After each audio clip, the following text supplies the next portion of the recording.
No, it's not a theory we have done. Sure. Kids class. It's a kid with helping kids, right? The tutoring program. So we'll move it to the other side. That we'll keep it the other side. We're helping high school kids. Yeah.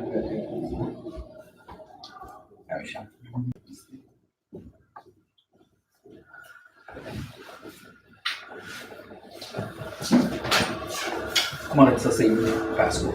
Yeah, okay, thanks. So there was a Durga Puja is also going on. Like for the Bengalis, today is the final Durga Puja. So a few people have already reached out to me. A few people are traveling. It's also rainy. We don't know people will come. I said that we can cancel, but they didn't let me do that. So it's just good. I think we are getting a very good group is formed. Which is fantastic. Okay, so we can get started.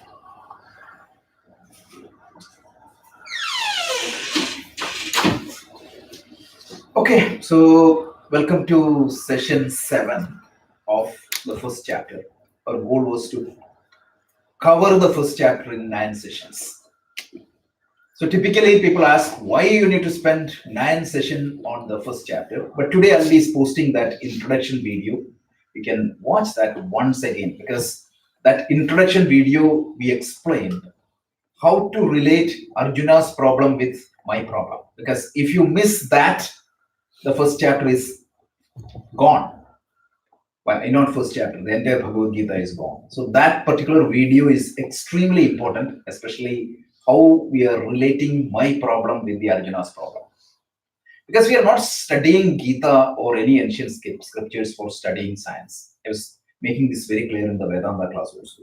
If you want to study science, because some people over-exaggerate, you should study this for understanding science. If you want to study science, you have modern books. Why don't you go and study modern physics? If you want to understand the unification theory, you don't need to look at the Vedas. Everything has its own purpose. Here, the purpose is different. We are talking about a different problem and a different solution. That doesn't mean that the Vedanta don't support some scientific ideas. It is there, but if you want to go deep, better go to that discipline. It is always better.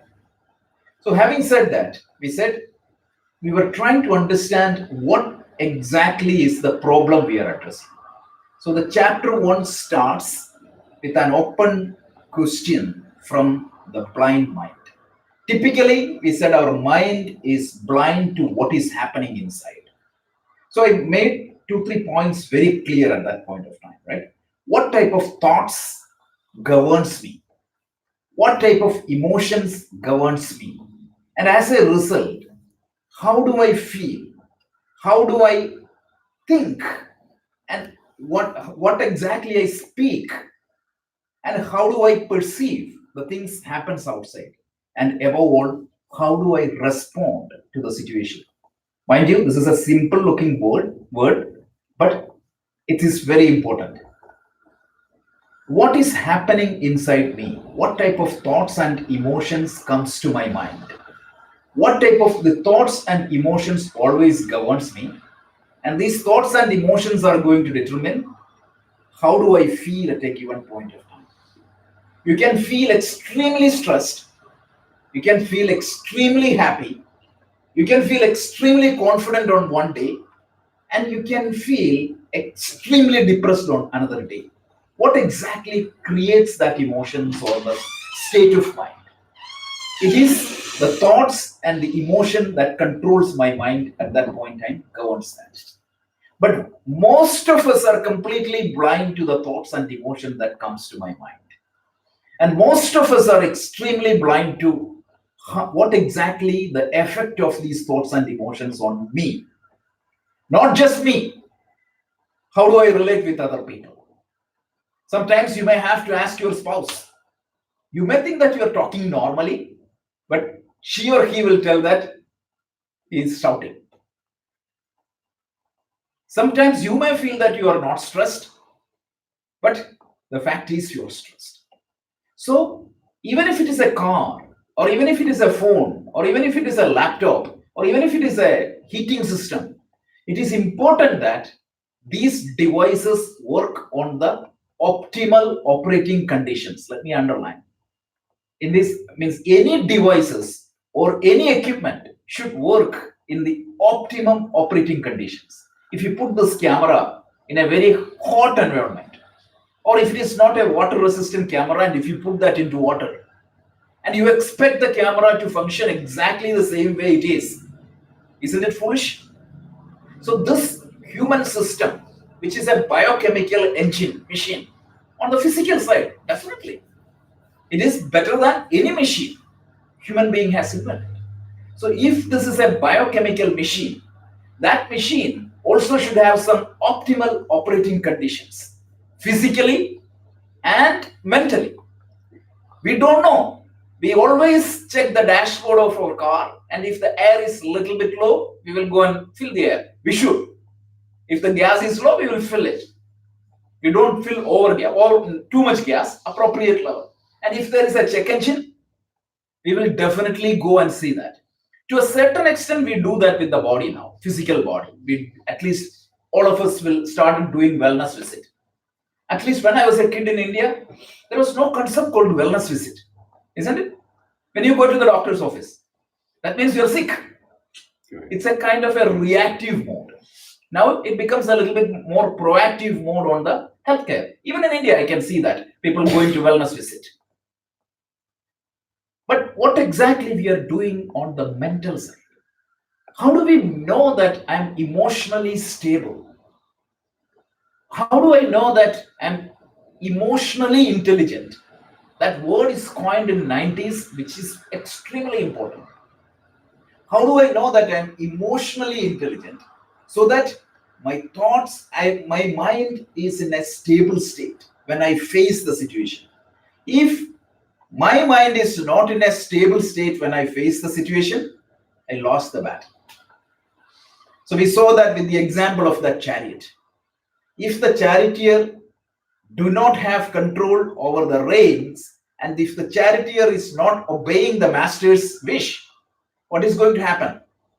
We saw two snapshots. Remember, the horses will go in its own direction and the chariot will completely crash. So this chapter is giving a deep, high definition view of our mind. A high definition view of our mind in which I can see what is happening inside me. So the blind mind started introspecting and it saw a battlefield in my mind who are fighting each other. The destructive emotions and negative thoughts on one side, and the positive emotions and inspiring thoughts on the other side. So we saw a set of scenario. Actually, once these forces assemble, the leader of the positive forces, which is self-control, because somebody has to monitor and control, right? Because if even in any management theory or any control system, it is monitoring and control. Blood pressure monitor, like you will monitor and then you have to control it. Like that, your mind has to be monitored and the emotional and the thoughts has to be controlled. I quoted Aristotle last week. One of the famous statement made by Aristotle is what? Anybody, it is easy to get angry. But appropriate anger at appropriate place at appropriate time, it's almost impossible. Even if the place and the time is correct, the degree of anger will be too much. Most of the people get angry at wrong place, wrong time, with wrong proportion. That's why Daniel Goleman said, what is one of the greatest skill anybody should learn, which is in line with the chapter 1. He tells emotional intelligence. Within emotional intelligence, he brings one point, right? Right. He uses one word, which is exactly there in the Gita. He tells the appropriate emotion proportional to circumstances. Underline this. Appropriate emotions proportional to circumstances. Where I need anger, I need to have that much unit of anger. Wherever I need to have sadness, I need to have that much unit of sadness. Otherwise, you will be like a stone. Krishna said, a stone is better than that fellow. So somebody is in deep crisis, somebody passed away, you go and explain him Nainam Chintandi Shastrani, that doesn't work out. So that time the tears has to come out. Every master has demonstrated that. But not in a way that will prevent me from acting or doing what needs to be done. So this is the best operating condition. And physically we saw that. This is represented by the Mahabharata battle. Both the armies started fighting, means around to fight. Arjuna, the hero of the Pandava forces, he wanted his chariot to be placed in the middle of the battlefield so that he can see who are all fighting each other. And when he saw the Kaurava forces, what happened? He saw people on both sides. So self-control saw emotions and thoughts that are dear to me. I gave a lot of example last week. I am dieting, but I saw a burger. I'm committed to do workout, but it's raining. So nice to sleep. That is also dear to me. And then Arjuna concluded, what is the point in destroying them? Because they are also part and parcel of me. If I destroy them, I'm going to create problem within my own society. In other words, self-control find it difficult to control certain thoughts and emotions from my mind. Forget Arjuna and think about the self-control perspective. It will be crystal clear. Each one of us have made that compromise. Right from exercise to eating to studies and every field of life you look. Whenever we procrastinate, understand that my self-control is compromising something. So this is what happens. So when I see that what I need to control or annihilate or take over is dear to me. I talked yesterday, if it is an Alauddin Khilji or a Ghazni or Gori, Arjuna or any warrior would not have any problem because they are enemies. But here on the enemy camp, I'm seeing Bhishma, Drona, all those dear and near. So the self-control, if I need to eliminate a habit which I don't like at all, which is not dear to me, it's easy for me. But when I need to compromise my sleep, when I need to take out the TV time and spend on my certification, when I need to remove my sleeping time and go for a walk, when I need to compromise sleep and prepare for a skill development, I find it difficult. Even for some people, compromising on certain food itself is difficult. So at that point of time, what happens? Naturally, self-control will find certain excuses. Today morning only, somebody was giving that excuse. I don't know whether you heard before you coming in that excuse happened. Somebody said, after all, there is one life. So why should I compromise a lot? I might live only 5 years less, but when I'm living, that's exactly is the argument. So let's see. So let's continue. So we'll start with verse 38. So now it's time for the self-control to give excuse. Mind you, all these excuses are valid excuses. But what is the problem? These excuses are coming out of a weak mind. Any excuse coming out of a weak mind or a depressed state or a not so good mental state has to be rejected. And later point of time, Krishna, Mahatma Gandhi in his commentary on Gita, which is Anasakti Yoga, by the way, there is a book. Mahatma Gandhi's commentary on Gita is very famous. Anasakti Yoga. So he tells, the question is whether or not to fight the war or not. If Gandhiji makes this assertion very clearly, multiple masters, and even Krishna makes this later in the Anugita. If Arjuna had made this decision with a balanced mind or a controlled mind, that decision would have been accepted. Even in the Gita, Krishna never said, you do this, you do that. He just did everything to make sure that the person is thinking from a right frame of mind. And he gave enough knowledge so that you can face that situation. So this is not a war mongering textbook as some people try to portray it. It is wrong. If they are seeing war in Bhagavad Gita, they are missing. I'll tell you the example also. In 16th chapter, Krishna highlights one skill as ahimsa. You see that? Okay, so that's all. Let's listen to the verse. यद्यप्येतेन पश्यन्ति लोभोपहत चेतसः कुलक्षयकृतं दोषम् मित्रद्रोहे च पातकम् कथं न ज्ञेयमस्माभिः पापादस्मान्निवर्तितुम् कुलक्षयकृतं दोषम्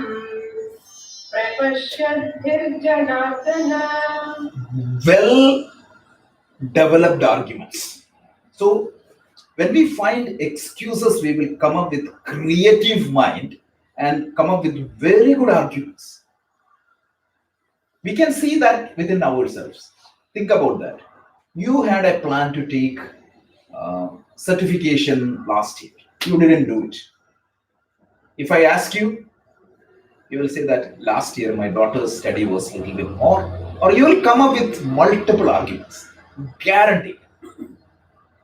That's exactly what is happening. So let's see the verse by verse. So he tells, Yadyat petena pashyanti lopo pahata chetasaha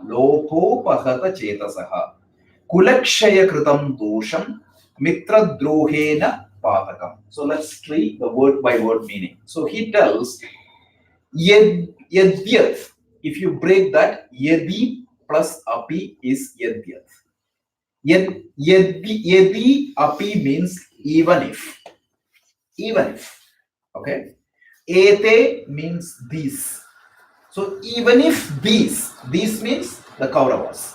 Even if these people, what is the characteristics of their Kaurava? Lopo pahata chetasaha. Lopaha apataha chetasaha. You know the Sandhi in our Indian language, it is in every language we have something called Sandhi. What is Sandhi? All of you have studied some Indian language, right? Whether it is Tamil or Hindi or Malayalam, any language you have Sandhi. What is Sandhi, by the way? joining. When two words are combined, what happens? The spelling changes. Why? Have you ever, means all of you might have studied. You studied Marathi, right? You studied Tamil. You studied Malayalam. Hindi. Oh, you studied Hindi? I didn't study. It doesn't matter. Hindi also has Sandhi. Why? Why this happen? So every language, I'll take 2 minutes and explain because we are going to see this more and more. And this is true for every Indian language, right from the oldest language, Tamil, to the latest language, probably Malayalam. So every language has this aspect of Sandhi. Sandhi means every language has two forms. One is the formal written form. Second one is what? Informal spoken form. Example, 100%. I mean, let's start with Tamil and Hindi. Kovil, you say. That is the formally written form. How do you say? Koi. Correct. Koi. Hindi. Can you give it? Mandir. Yeah, how do you say? Mandir, how do you say? They used to say Mandir. It's not okay, different. There are spoken words like in Hindi also. I knew, I forgot. So what happens is, yeah. So the Sanskrit or all these oldest language, it is true for Tamil, Sanskrit, all these languages. The scripts developed much later than, or the grammar rules developed much later than the actual language. So by the time the grammar was developed, what happened? There were a lot of informally spoken words. So there is a rule that was created. When two words combines, the spelling changes. These two words forms into one form. Rama Ishwara. Rameshwara. And how do you interpret the meaning? That is where this rules of samasa comes in, called compound. Rameshwara. If you use one compound or one samasa, there will be one meaning. And if you use another compound, it will be another meaning. Classic example is Rameshwara. Rameshwara, if you use one samasa, the meaning is Ishwara of Rama.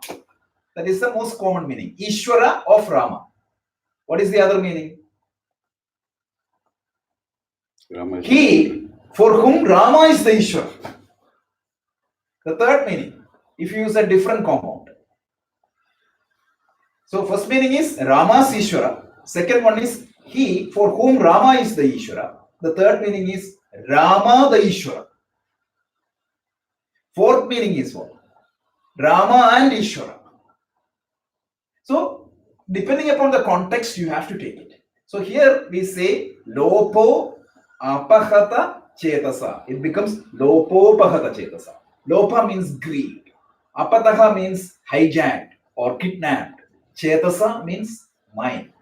So even if Yadyat Epe, so even if these people, meaning the Kauravas, whose mind is hijacked with what?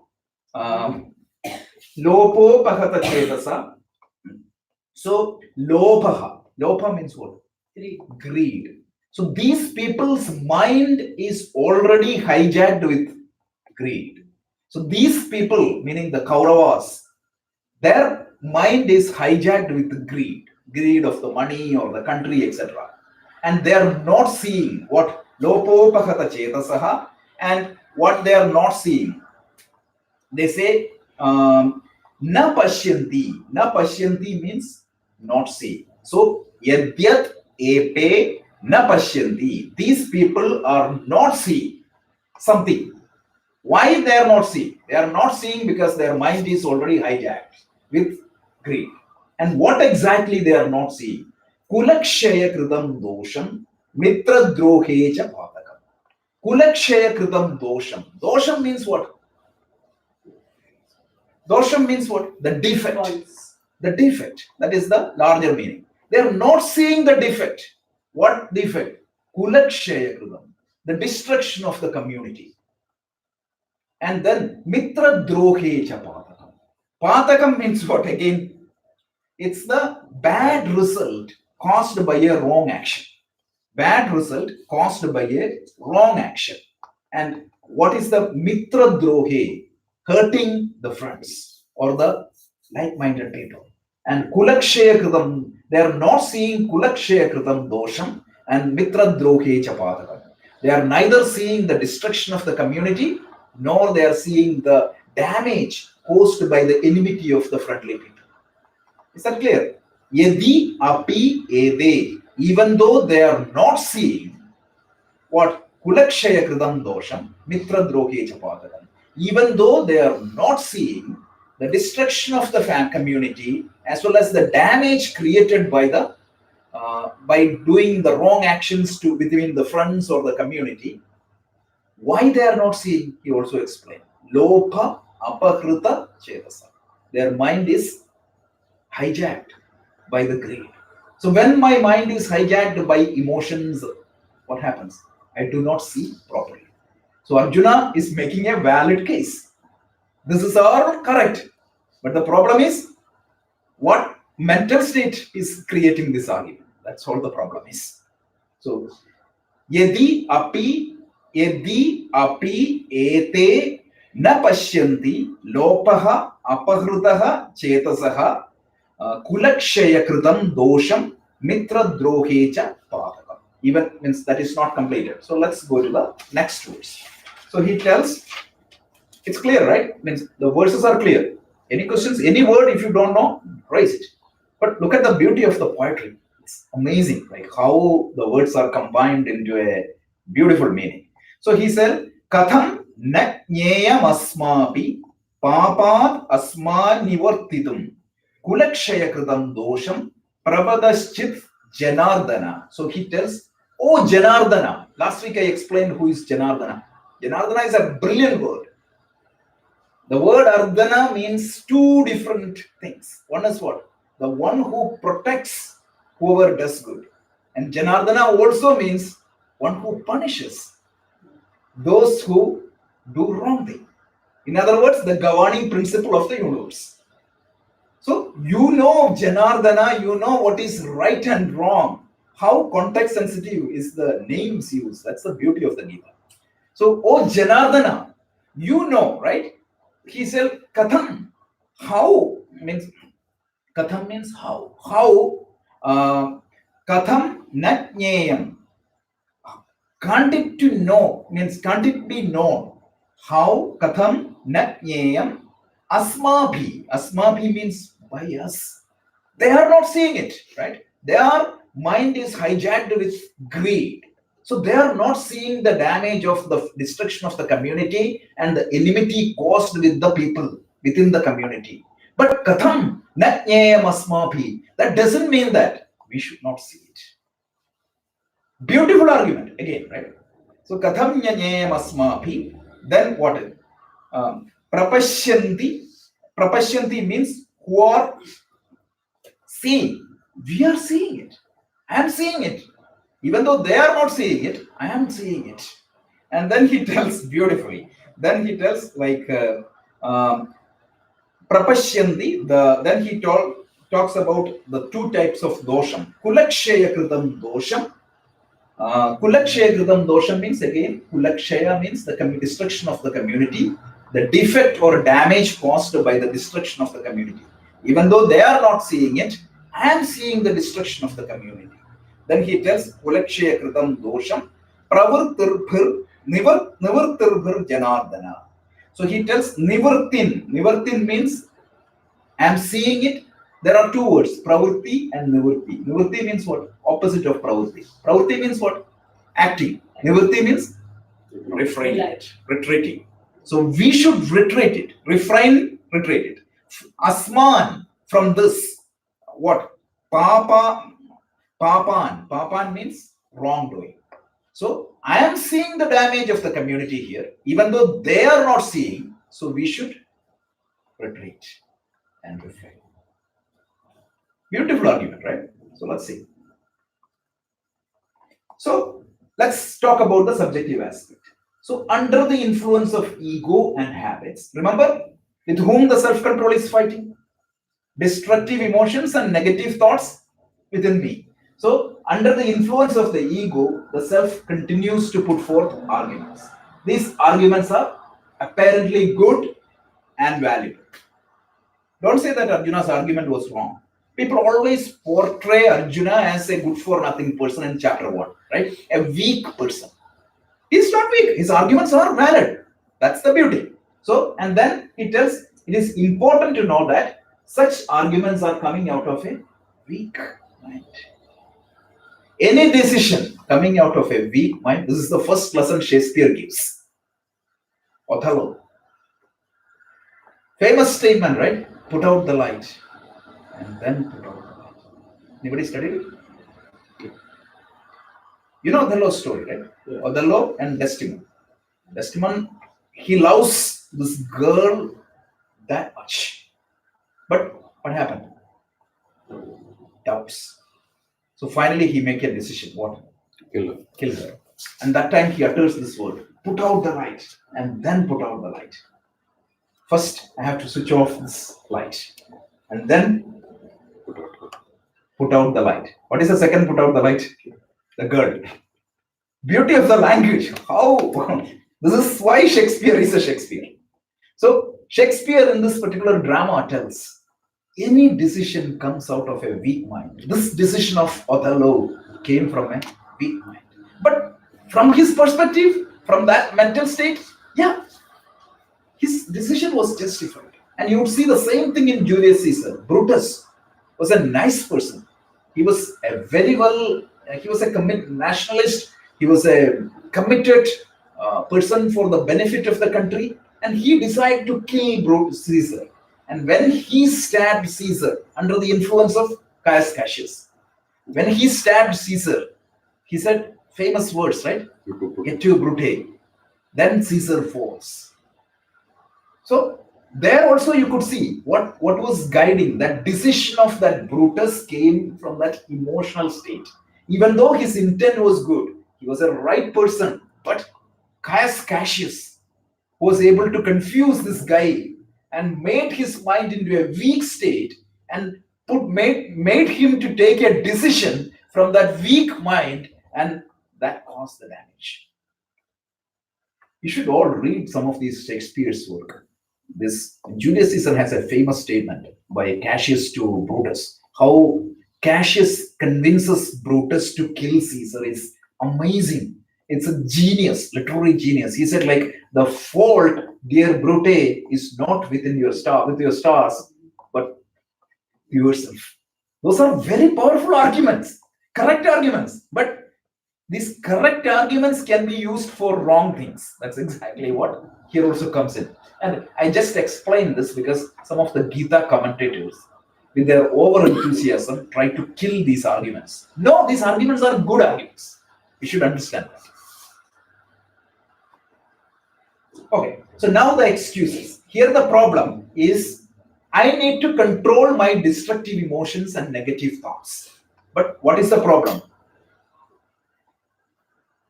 Then means what happens? These negative thoughts and emotions, they try to hijack my mind.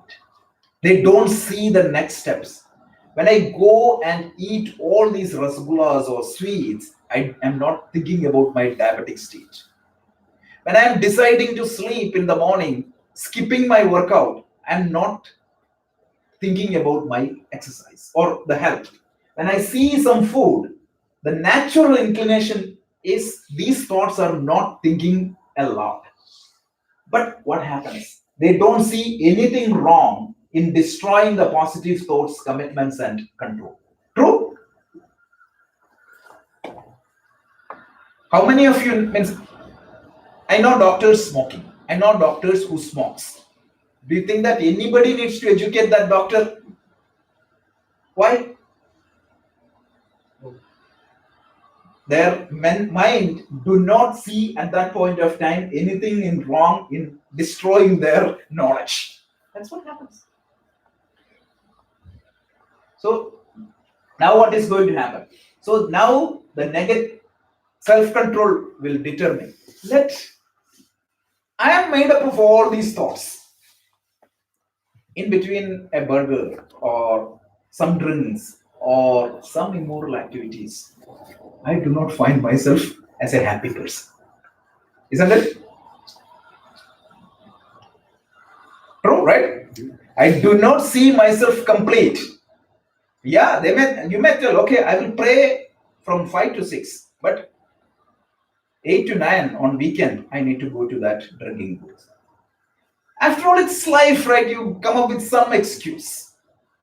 Doctor already told, one more cigarette or one more drink, your liver is already damaged. And if you have hundreds of people I know, I've seen a lot of people, drunkards in India, right? They go to the treatment, doctor will try to scare him maximum. One more drink, order your funeral and come, they will say. But even after that, they lose the control. Why? Because they think that I am complete. My life is fulfilled or complete with these negative things. I'm not saying that this is right or wrong, but this is the natural human tendency. So it seems unreasonable for me to destroy the family clan of these sensual inclinations, since they have specific functions to perform in our life. After all, I work, means the other day somebody was telling, I work hard this much, right? So one or two excuses I can take. I'm not saying that it is right or wrong, but it is natural for anybody to think this. So here the Gita just cautions us this influence of these negative tendencies. Please don't think that the enemy outside is much easier to fight with. There is an African proverb. The enemy outside is much weaker compared to the enemy inside. Anybody read the book called Art of Warfare? Art of Warfare. This is the first known management book as per the industry, not by anybody, because we can see management principles in our own writings. It can be management writing. See, writings can be seen in the ancient Tamil books, in ancient Sanskrit books. But as per the management industry, the first non-management book is the Art of Warfare. What is the strategy they use to create fear in the enemy? Uncertainty. He'll say that, okay, when this Chinese army is going to come, you will see that you cannot cut their throat. They have, if you shoot, they will not die, etc., etc. To instill fear. And that was the easy way to conquer any place. So this is what happens. So Gita just cautions us that the battle we have, the biggest battle each one of us has to fight is not an external battle, but an internal battle. And that internal battle is not easy. It's not easy at all. Because if that internal battle was good, all of us would have been in a different stage. It's okay, this is natural, but we need to understand this. And most of the people always try to chase the enemy outside. You cannot conquer the enemy outside without conquering the enemy inside. That's impossible. Okay, so now I just wanted to call this particular concept. Don't think that this is unique to Gita. This is there in every scriptures of the world. The same idea is expressed. So in Buddhism, they say, Buddha's quoting is there. As fish from watery home is drawn and cast upon the land, even so, the mind while Mara's realm is abandoned. So the tendency of a mind to go into the sensual inclination is like a fish brought out of the water. Mara in Buddhism means what? Evil, the negative tendencies. So that's how strong it is. So when trying to abandon the realm of Mara, the mind begins to shake. When you try to control your negative passions and thoughts, the mind will shake and it will try to get out of that realm, just like a fish was pulled out of the water. Exactly the same concept. So this is another scripture. I'll just bring the same attention from one more scripture. In between, we need to understand all the scriptures of the world gives the same message. It is very important to understand. Whether people understand it or not, that's a different matter. So let me give one more quote from another scripture. So the Bible tells, watch and pray that you may not enter into temptation. The spirit indeed is willing, but the flesh is weak. Exactly the same message. Tells the spirit is trying to pull us into the right direction, but the sensual pull or the negative emotions and thoughts pull is so high that you may fall down. Look at this verse. But those whose desire to be rich fall into temptation, into snare, into many senseless and harmful desires that plunge people into ruin and destruction. One more verse. A double-minded man is unstable in all his ways. Imagine, look at that definition, apply that definition to Arjuna. A double-minded man. Here it is exactly describing Arjuna's state. You can see same words from Quran or Tirukural or any book you take. This is one thing you can see commonality in all the scriptures and all the moral writings of the world. So this particular point is that much important. So another verse, check your temptations. All these verses pointing to the same direction. But what we do, people read the Bible and they think that Satan is sitting outside and they attribute all the blame to Satan and just excuses their hand. Here we will say that it is Arjuna's problem. And Buddhists will say that it is Mara, I cannot do anything. So I'm out of the problem. When you are taking the problem outside of me, this will be a mere reading. It is good. It will give you a little bit of happiness when you read these things. That's why I used one word, right? People use Gita for a little bit of spiritual stimulus. That is how it happens. Gita or any scripture for that matter, it is not for spiritual stimulus. It is for changing myself. So this is very important. Any questions? Because this is such an important topic. Now Arjuna is going to come up with brilliant arguments. Let's see that. So 40 to 44 is wonderful argument with a lot of misinterpretations. Couple of words are there. This is going to misinterpret a lot. So let's see.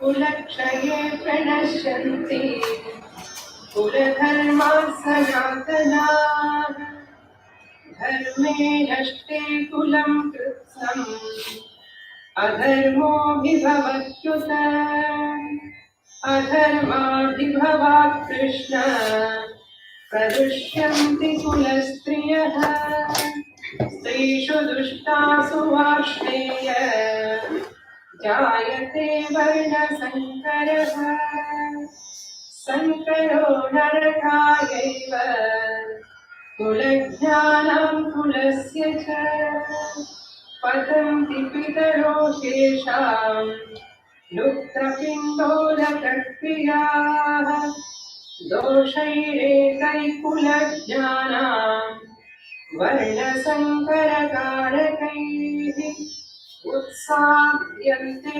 जातिधर्माः कुलधर्माश्च शाश्वताः उत्सन्नकुलधर्माणां मनुष्याणां जनार्दन नरके नियतं वासः भवतीत्यनुसुश्रुमा. Beautiful verses. This chanting is done by Swamini Satyavratananda. She is from Chennai. Brilliant in her chanting. She's a monk from Chennai. Another chanting you can always refer is Swami Brahmananda. He is from Chinmaya Mission. His chanting is also very good. These are two good sources. And the Tarunya has already recorded. I already put this chanting also in the share. So I will talk to you. You can send out some communication. Sure. All the PowerPoints, you can take the PowerPoints. Please feel free to share any of the materials I create. You can freely share this with anybody, our videos, our PowerPoint, and anybody is free to use for their own purpose. Not even you don't need to ask anything, because our goal is to spread the message, nothing more. But other copyrighted material, please respect their own copyright, because I really want to respect others' copyright. Our materials are always free. The goal is to propagate. So let's try to understand the Sanskrit meaning. Kulakshaye pranashyanti kuladharma sanatanaha dharme nashte kulam krishnam adharmopi bhavatyutaha. So he tells kulakshaye means what? Kulam means family or group, community. Chaye means destruction or decay. When the family is destroyed or decayed, because the previous verse we saw the after effect of a war. When the war happens, the community get destroyed, which is natural. Especially this is true in a civil war. In a civil war, the community get destroyed, right? So when kulakshaye, the next two words is pranashyanti. Pranashyanti means destroyed. Kulakshaye pranashyanti means when the family gets destroyed. Sanatana. What is the word sanatana means?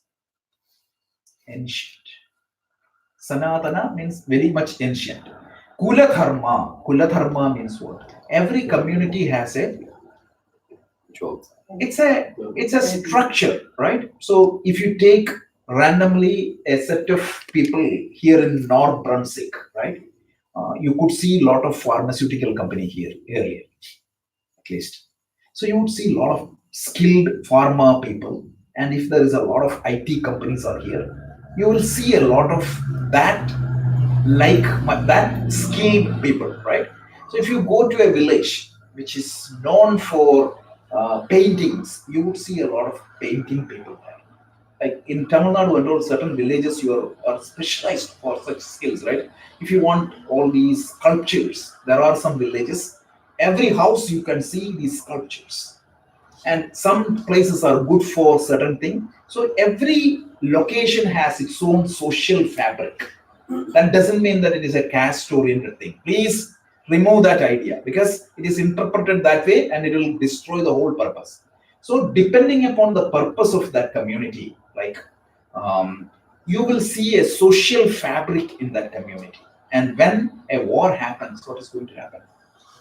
You saw this in the Ghazni, all these invaders when they came in, right? What did they do? Like they cut off the hands of all these weavers and all those people. So then what happens?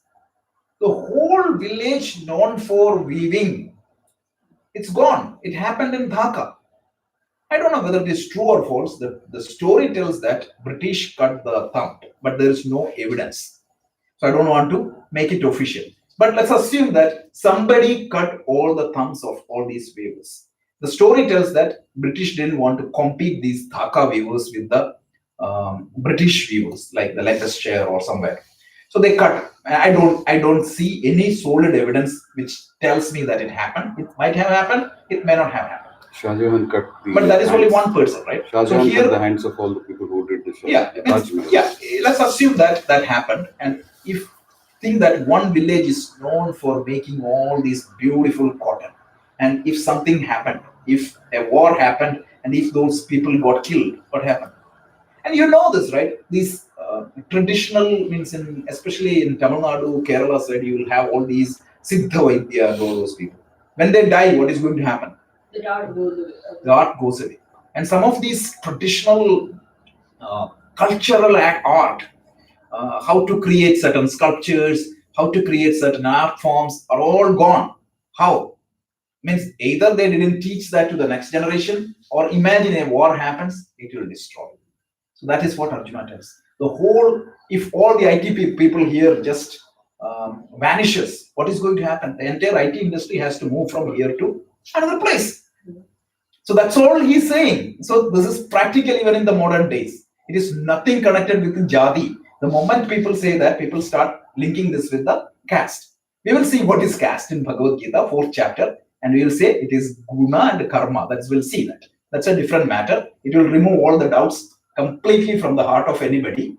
And what happens is certain people use this for their advantage. That's it. So we'll talk about that later. So Kulakshaye pranashyanti kula dharma sanavana. When the community get destroyed, what happened? The whole makeup of that community or that society, it changes. Why New Jersey is known for the pharmaceutical companies? Why Detroit is known for the automobile industry? Because you'll get a lot of skilled workers in that area. Over a period of time, it got developed, right? The industry started, a lot of skilled workers moved there, and all the R&D started there. So if something happens, what happens? That fabric will be destroyed from a physical perspective. Then what happens? When the family is destroyed, kulakshaye pranashyanti kula dharma sanadanaha. And then what happened? Dharme nashte. So when the dharma, when that fabric gets destroyed, adharma ati bhavati. What happens? The adharma, the lawlessness increases. So you have a lot. Adharma means disharmony also. So there is a lot of IT people here, and there's IT companies here, and no IT people here. That is adharma, the disharmony. We saw what is dharma earlier with a long discussion. It is the natural order. So then what is the order? Like if there is a lot of IT companies here, for that order to meet, there has to be enough IT employees. Like that, in a society, the war can create a huge disharmony. So that's the first argument. Isn't it correct? It's very valid. Next verse. So the verse 41 we will see. Adharma pi bhavat Krishna pradushyanti kulastriya strishu dushtasu vashneya jayade varna sankara. So he tells, O Krishna, then adharma pi bhavat, due to adharma api bhavat. Adharma api bhavat, meaning due to the increase in disharmony. What happens? Adharmabhi bhavat Krishna pradushyanti kulastriyaha. Pradushyanti means the family life or the social fabric get destroyed. Here, what happens is kulastriya, the ladies of the family, they will means they what happens? They will start moving into the improper path because let's say that all the men got destroyed in the war. What happens? That means look at from a battle perspective. The ladies have no other option. There is no support, and what happens? They will get destroyed, or they will have to go to a wrong path. There is a tendency for that. And then what happens? When strishu dushtasu varshneya jayate, what happens? When the family system get destroyed, what is going to happen?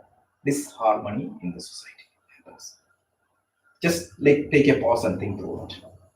What is the fundamental building blocks or the stability of our culture? Strong family. Correct?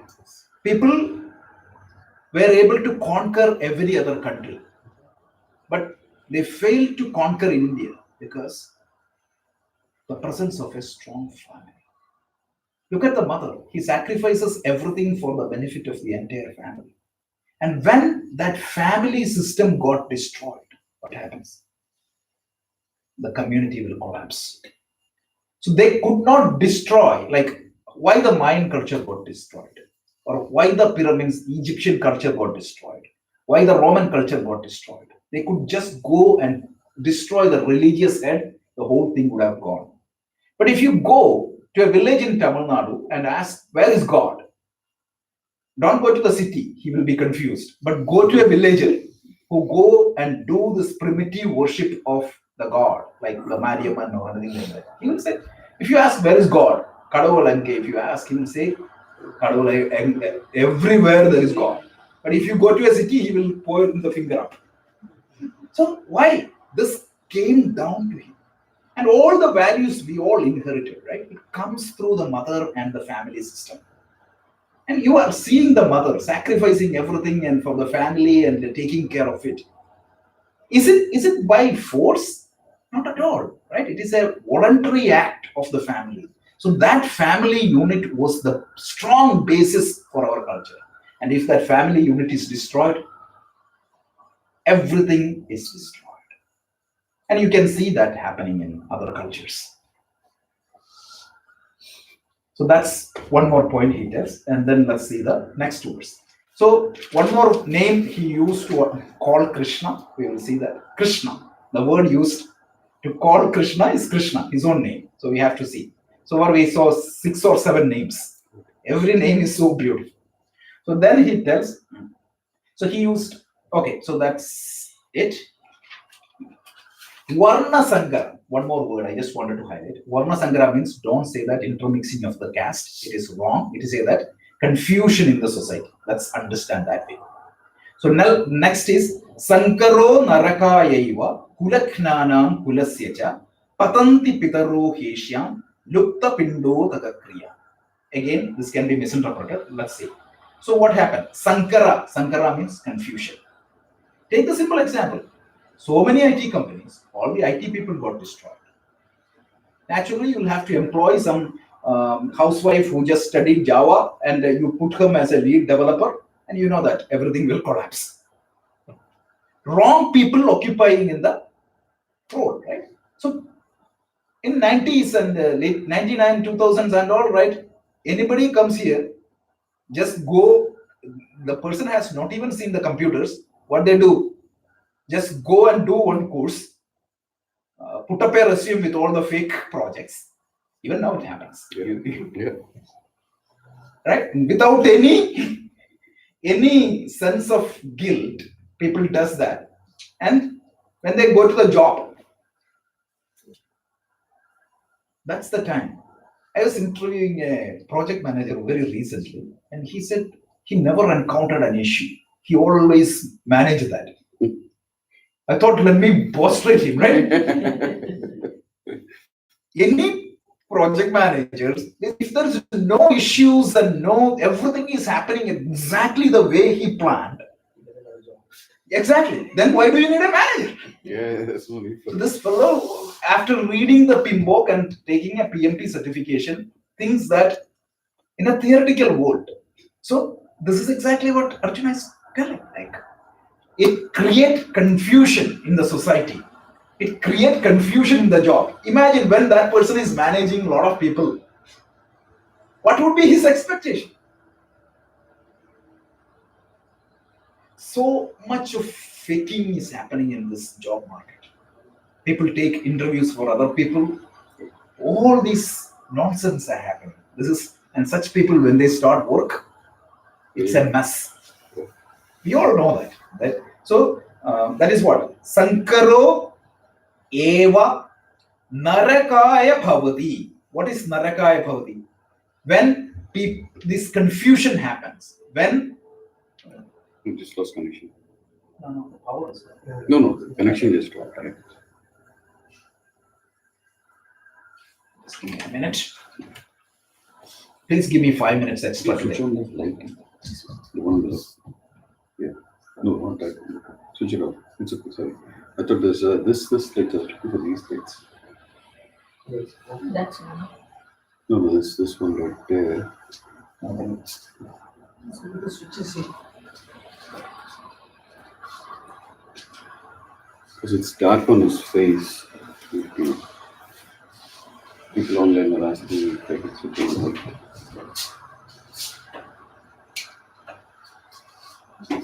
Right there. No, that's those lights. It's already on light. The one behind it. That's one there. That's not as light. Okay. Unless the bulb is rejected. Yeah. I don't know. Okay, we'll fix Is that. there a vent or a No, it's bulbs over there. bulb? It's not switched on. Okay, we have to change that. And then hearing sound from there also. Let's see. Hopefully it will connect. So it's fine. Cover. I need 5 minutes extra for this last time.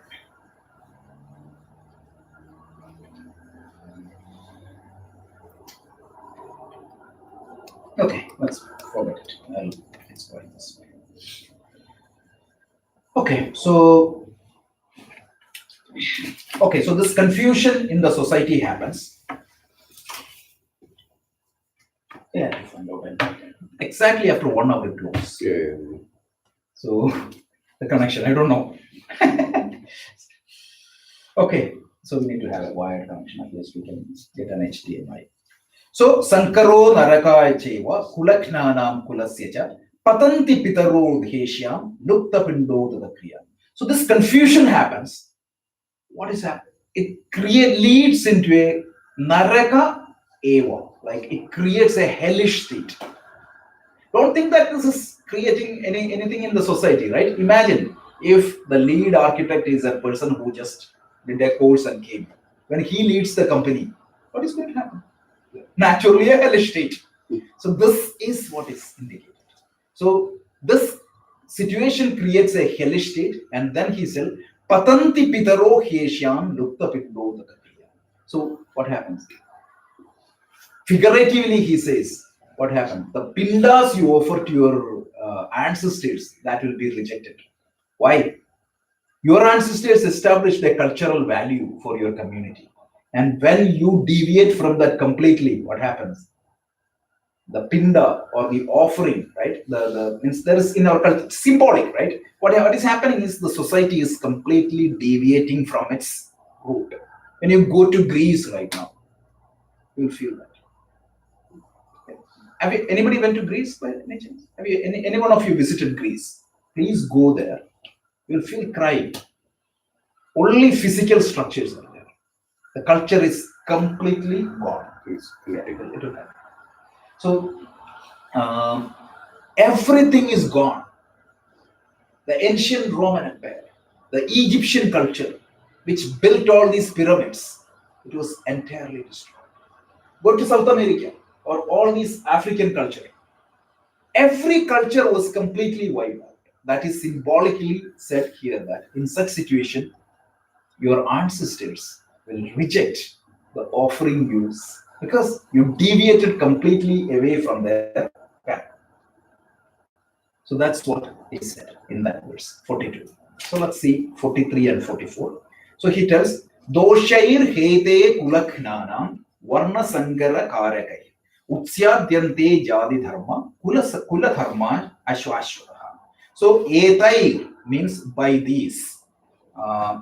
Doshair means wrongdoing. Again, think about this. Like I'm destroying my own people who fail to see what the damage of a civil war. And when I destroy these people, I'm talking about the Arjuna's perspective. These confusion in all the warriors will be killed, all the society will be destroyed, and naturally the Hastinapura, which was a prosperous kingdom, it will get into all these hellish state. And naturally, what is going to happen? All the ancestors established a great path like Shantanu and all these people. Bharata was the ancestor of this Kuru clan. What is the speciality of Bharata? Bharata was the first person in the history of India who negated the right of a person to be the ruler because of by birth. So Bharata, who is the son of Dushyanta and Shakuntala, he found that all his children are useless. None of his children were fit enough, not good enough to be the rulers of the country. So he changed the rule and he adopted somebody from outside and he put him as the king. And he said, hereafterwards, birth should not be a cause for becoming the rulers of the country. So this is the Mahabharata story. And this was properly followed. So if the first son is not eligible, they used to make the second son. Only the ability was the reason for becoming the king. This was violated at one place, and that is where the war started. This was violated by Bhishma's father, when he promised that the children of Satyavati will be the rulers. Who did that mistake? Bhishma did. Bhishma promised that the children of Satyavati is going to be the rulers of the kingdom. And Bhishma violated that good old role created by Bharata. And everybody paid the price for that. These are all stories, but you have to understand, Mahabharata has a systematic sequence. The rule established by Bharata was only eligible people will. So that type of traditions will lose, and that will be a big mess. And then he tells, right, Kulakhnana, then what happens? Varna Sankara Karahai. The society will get completely confused with these chaos. And ineligible people become the rulers of the country, and ineligible people become the governance people. So when corrupt people start governing the system, what is going to happen? Corruption. Correct? So when corruption prevails in the society, any amount of money comes to the society. That's why we hear this 2G, 3G scams. And I wonder how many crores they're talking, right? What do they do with that much money? I have no idea. So these are the problem. When systems get corrupted, all these things will happen. And Utsatyande Jadi Dharma, Kula Dharma, Shashvashara. The good dharmas established in the society will be completely destroyed. So that's the next problem. And finally, the last word is Utsanna Kula Dharmana, Manushyanam Janardana, Narake Niyatam Vasu, Bhavatir Anushushrumaha. So he tells, O Janardana, we have heard, Anushishruma. Anushishruma means I have heard, I studied from reliable sources. What I heard, that Narake Niyatam Vasaha. Such a society will be in a hellish state always. When the confusion happens, when the whole fabric of the society changes, when the society deviates from the standard norms established by the wise people, I heard that such a society is going to live in a hellish mode. Look at Lebanon. Such a small country, they can become like Singapore. Singapore and Lebanon always compare. Sri Lanka and Singapore, we can always compare. Means now Sri Lanka is coming, but earlier because of this internal fight, they would have gone where? They prefer to stay in a hellish state. That's exactly what is happening. Sri Lanka is a classic example. It's a civil war. And when civil war happens, the life, you should go and see these Jaffna and all. My God, I was pretty much involved with an NGO very recently. The state is pathetic. And you all should consider how lucky we are when the life of such people. So this is exactly what Arjuna is talking. So narake niyatam vasa bhavatish anushushrumaha. So he tells for those people who destroy dharma of the family, utsandya kula dharmana, what happens? To hear from a stable source, anushushrumaha, such people will stay in a hellish mode. This is what I mean. So he just enumerates the problem of a civil war brilliantly. So now let's see the subjective meaning also in 5 minutes. So what happens is you're trying to destroy, self-control is trying to destroy your passion for a burger or your passion for a little bit of sweet, or I'm just using harmless example, or your passion for something immoral. What is going to happen? Arjuna is saying that. In symbolically, you can say that the sense organs are always married to a thought. Why I feel for a sweet laddu or a gulab jamun? Because there is a thought, craving thought in my mind. That is what is forcing my tongue to eat. So in our scriptures, it is said that there is always a marriage between the sense organs and a thought. So what you are trying to do, the sense organs are considered as female and the thought is considered as male. So now what is going to happen? You or your self-control is going to go and kill the males of the family. My passion for a little bit of alcohol, or my passion for a little bit of immorality, my passion for a little bit of sweets, my passion for a little bit of sin. When I go and kill, what happens? These females, my sense organs becomes orphans. And naturally what happens? Earlier, my tongue has a taste for this laddu or sweet. It may go and attract it to something even better.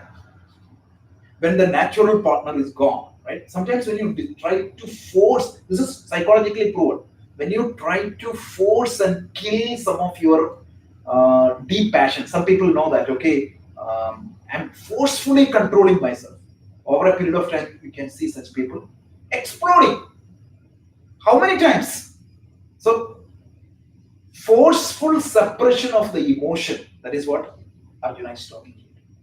Forceful suppression of the emotion can lead into a bigger damage later. It can destroy my peace of mind. I may physically say that, okay, I should not have done that, I should not have done that. What is happening in my mind? Always confusion, and always regrets, and always missing something. It can create a huge mess within my internal kingdom. My internal king, he tells that a little bit of passion here and there is always acceptable, because if I try to suppress them, huge breakdown will happen in my own personality. Isn't it? This is so true. All these arguments from an external perspective as well as the internal perspective, it is correct. Now we have to find answers for all these things. So that's the summary of this verses. So let me recap. So today we saw from 38 to 44.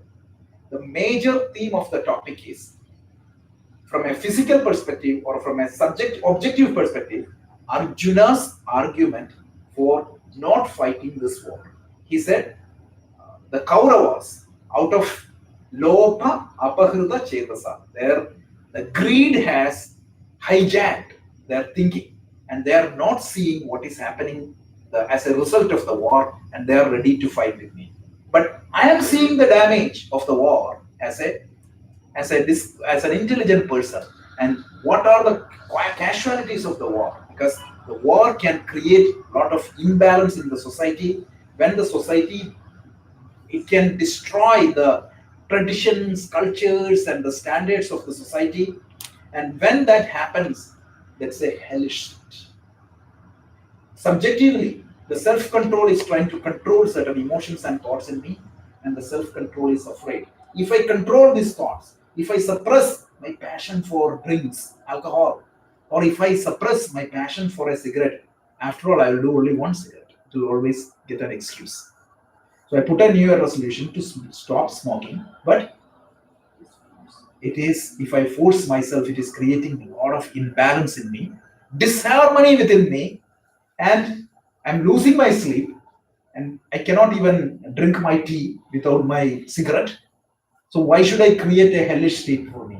Rather, then I will find an excuse, just like what we heard today morning. After all, the life is only one life. Rather than eating these, I'm not a cattle just to eat these salad. I would like to eat something better, and I will surrender. This is what happens. So, 3 more verses we will see. Arjuna will conclude, and he will emotionally break down completely.